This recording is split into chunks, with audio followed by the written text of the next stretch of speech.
Membuang barang yang udah nggak terpakai atau sampah emang sering jadi hal yang mudah dilakukan kebanyakan orang.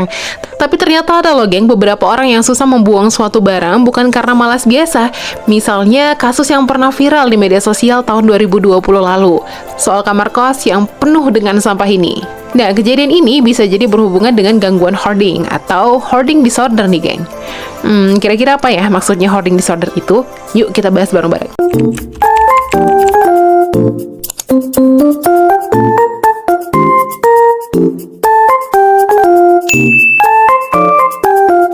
Hoarding disorder adalah perilaku menumpuk barang yang udah nggak terpakai karena menganggapnya masih berguna buat di masa depan, atau bisa juga karena barang tersebut punya nilai tersendiri.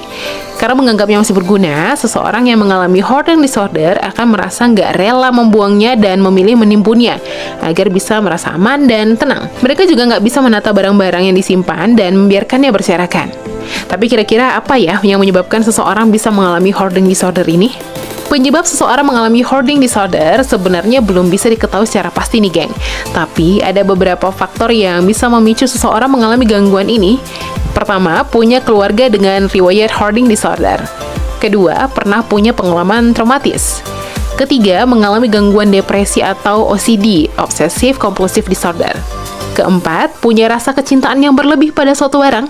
Kelima, suka belanja yang berlebihan. Mungkin sekilas gangguan menumpuk barang ini mirip kayak malas biasa ya geng, tapi ternyata menurut Dr. Dermawan SPKJ, itu berbeda. Soalnya orang dengan hoarding disorder ini nggak punya keinginan untuk membuang barang yang nggak berguna, sedangkan orang yang malas masih punya keinginan untuk membereskannya. Nah, biar bisa lebih paham, yuk kenal dulu sama ciri-cirinya. Pertama, saya membuang barang yang sebenarnya udah nggak dipakai. Kedua, susah mengatur barang dan nggak bisa bikin keputusan.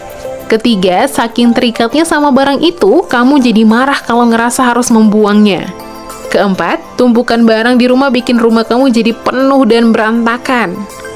Kelima, kamu jadi cenderung merasa ragu, perfeksionis, suka menyangkal dan menunda-nunda sesuatu. Eits, buat kamu yang mengalami salah satu cirinya, jangan buru-buru self-diagnose ya. Kamu bisa melakukan langkah-langkah awal, misalnya mulai belajar menata dan memisahkan barang yang udah nggak dibutuhkan dan yang masih kamu butuhkan. Selain itu, kamu juga bisa mulai menerapkan hidup minimalis dengan barang sesedikit dan sederhana mungkin, tapi bisa bermanfaat secara maksimal. Nah, kalau kamu udah lakuin hal tadi dan kamu masih merasakan nggak ada perubahan, jangan ragu, minta bantuan langsung ke yang profesional ya, biar bisa ditangani dengan tepat dan nggak berkelanjutan. Nah, itu dia geng penjelasan tentang hoarding disorder. Udah makin paham kan kalau ternyata mengumpulkan barang-barang yang nggak terpakai, yang kelihatan sepele itu bisa jadi tanda gangguan mental.